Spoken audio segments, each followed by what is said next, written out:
வணக்கம். மாலை முரசு செய்திகளை விரிவாக பார்ப்பதற்கு முன் தலைப்புச் செய்திகளை பார்க்கலாம். தொகுதி மறுவரை குறித்து கூட்டு நடவடிக்கை குழு கூட்டம் நடப்பது இந்திய கூட்டாட்சிக்கு ஒரு வரலாற்று சிறப்புமிக்க நாள். தங்களுடன் இணையும் கேரளா, கர்நாடகா, ஆந்திரா, தெலுங்கானா மாநிலங்களைச் சேர்ந்த தலைவர்களுக்கு முதலமைச்சர் வரவேற்பு.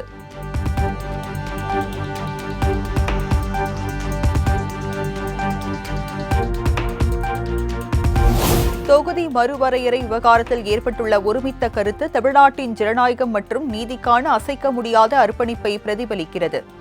இந்தியா முழுவதும் உள்ள மாநிலங்கள் நியாயமான கோரிக்கைக்கு கைகோர்த்துள்ளது நாட்டின் எதிர்காலத்தை வடிவமைக்கும் தொடக்கம் என முதலமைச்சர் பெருமிதம்.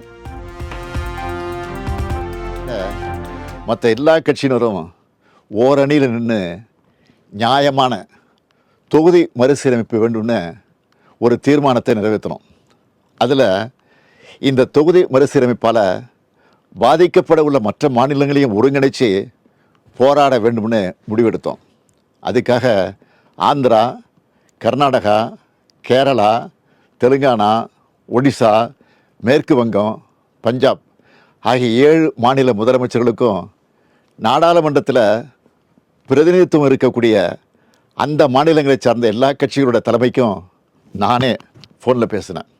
இதை தொடர்ந்து சிலர் நேரடியாக வர்றதாகவும் சிலர் ஏற்கனவே ஒத்துக்கிட்ட நிகழ்ச்சிகள் காரணமாக தங்களுடைய பிரதிநிதிகளை அனுப்புறதாகவும் சொல்லியிருக்காங்க. இந்த முதற்கட்ட ஆலோசனை கூட்டம் நாளை மார்ச் 22 சென்னையில் நடக்க இருக்கு.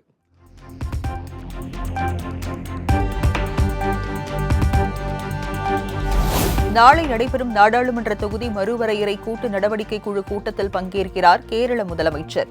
சென்னை விமான நிலையம் வந்த பினராயி விஜயனுக்கு அமைச்சர் பிடிஆர் தமிழச்சி தங்கபாண்டியன் வரவேற்பு.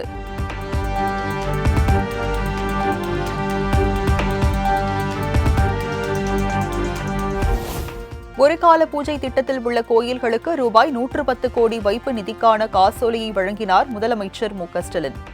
விரிவுபடுத்தப்பட்ட 1000 ஒரு கால பூஜை திட்ட திருக்கோயில்களுக்கான ஆணைகளை அர்ச்சகர்களிடம் வழங்கினார்.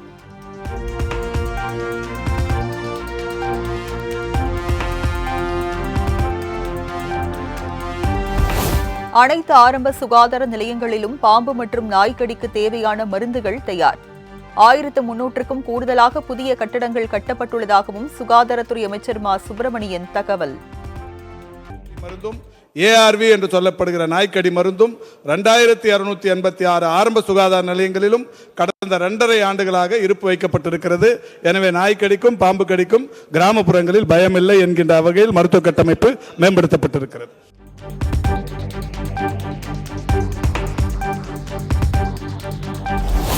திமுக ஆட்சியில் 3000க்கும் அதிகமான நியாய விலை கடைகள் புதியதாக அமைப்பு. கிராமங்களில் பகுதி நேர ரேஷன் கடைகள் அமைக்க நடவடிக்கை எடுக்கப்படும் என கூட்டுறவுத்துறை அமைச்சர் பெரிய கருப்பன் உறுதி. இருக்கிறார்கள். இன்னும் இருக்கக்கூடிய கடைகள்லையும் பார்த்தீங்கன்னா ஆண்டொன்றுக்கு 2500 கடைகளை புதுப்பிக்கின்ற அந்த பணியும் தொடர்ந்து நடைபெற்று வருகிறது என்பதை தெரிவித்துக் கொள்கிறேன்.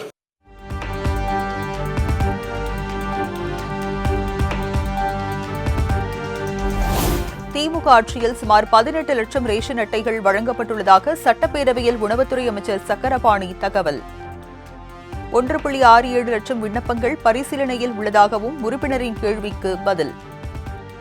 இந்த நியாய விலைக் கடைகள் மற்றும் அதே மாதிரி பொது விநியோக திட்டத்தினுடைய செயல்பாடுகளை பற்றி ஆராய்வதற்காக செல்ல அவர்கள் வந்து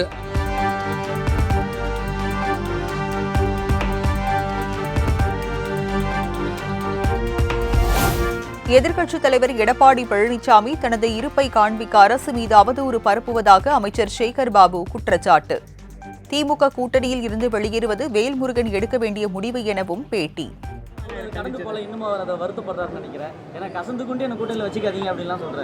அது அவர் எடுக்க வேண்டிய முடிவு தானே.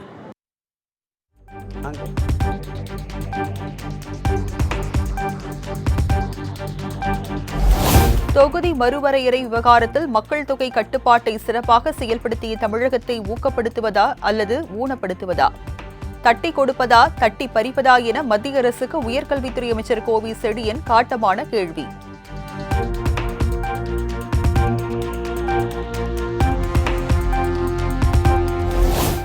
எடப்பாடி பழனிசாமியின் தலைமையை ஏற்றுக்கொண்டு அவர் வழியில் நடக்க தயாராக உள்ளார் சசிகலா.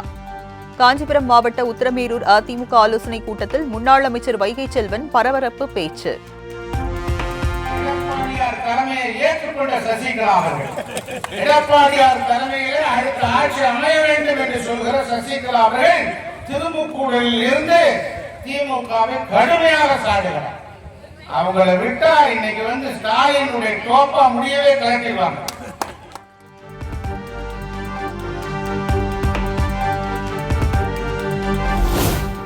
சென்னை கிண்டியில் தப்பியோட முயன்ற ரவுடி மகாராஜாவை துப்பாக்கியால் சுட்டு பிடித்த போலீசார். நகைக்கடை அதிபரை கடத்திய வழக்கு விசாரணைக்கு அழைத்து வரப்பட்ட போது தப்ப முயன்றதால் நடவடிக்கை.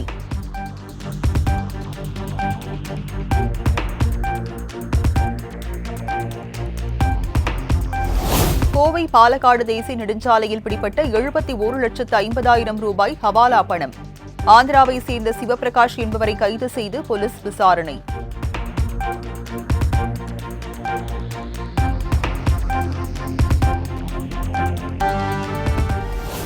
பூவிருந்தவள்ளி முதல் முல்லாத்தோட்டம் வரை ஓட்டுநர் இல்லா தானியங்கி மெட்ரோ ரயில் சோதனை ஓட்டம் வெற்றி. மின்சார கம்பிகளில் சேதம் ஏற்பட்டதால் சோதனை ஓட்டம் நிறுத்தப்பட்ட நிலையில் மீண்டும் இயக்கம்.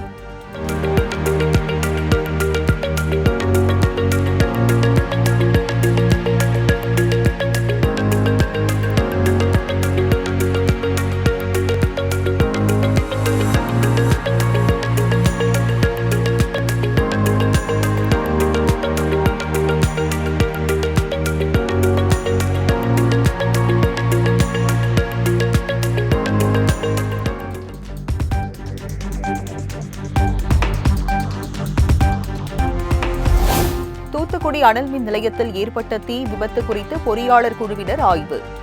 சென்னை மேட்டூர் உள்ளிட்ட பகுதிகளில் இருந்து வந்த பொறியாளர் குழுவினர் சேத மதிப்பு பற்றி கணக்கீடு.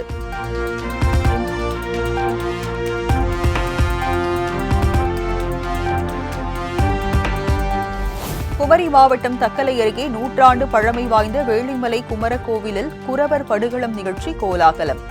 ஆயிரக்கணக்கான பக்தர்கள் கலந்து கொண்டு நேர்த்திக்கடன்.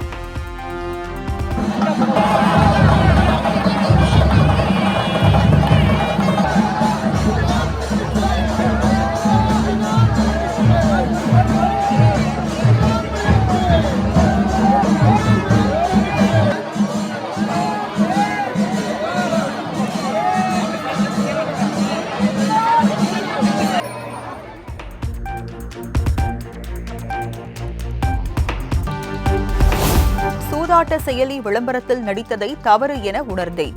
தெலங்கானாவில் நடிகர் பிரகாஷ்ராஜ் மீது வழக்கு பதிவு செய்யப்பட்ட நிலையில் வீடியோ வெளியிட்டு విளకం. అది తప్పు నాకు అర్థమైంది. వాళ్ళు మళ్ళీ 2017లో దాన్ని ఎక్స్టెండ్ చేస్తానంటే లేదండి ఇది తప్పు తెలియక చేసేసాను. బట్ చేసేసాను కాబట్టి అగ్రిమెంట్ మీరు దాన్ని రిలీజ్ చేసి తీరాలి. బట్ 2017 నుంచి మీరు వాడకూడదు, నేను రాను అని చెప్పేసి.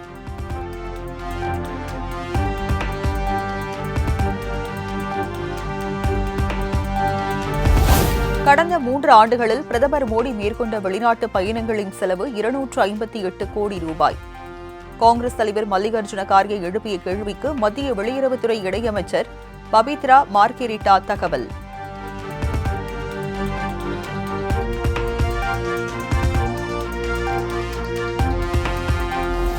மத்திய அரசுக்கு எதிரான எலான் மஸ்கின் எக்ஸ் நிறுவனம் கர்நாடக உயர்நீதிமன்றத்தில் வழக்கு. ஆன்லைனில் சுதந்திரமான கருத்து பரிமாற்றத்தை மட்டுப்படுத்துவதாக குற்றச்சாட்டு.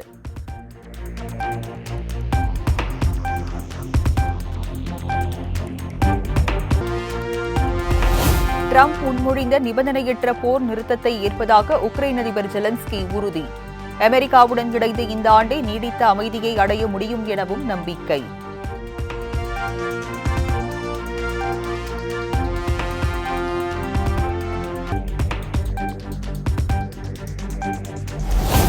சுனிதா வில்லியம்ஸ் மற்றும் பில்மோர் நலமான பிறகு வெள்ளை மாளிகைக்கு அழைக்கப்படுவார்கள். தனியார் ஊடகத்திற்கு பேட்டியளித்த அமெரிக்க அதிபர் ட்ரம்ப் தகவல்.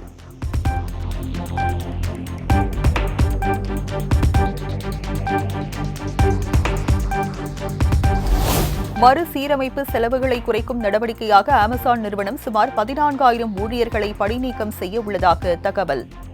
ஆண்டுதோறும் 210 கோடி முதல் 360 கோடி வரை சேமிக்க உதவும் என எதிர்பார்ப்பு.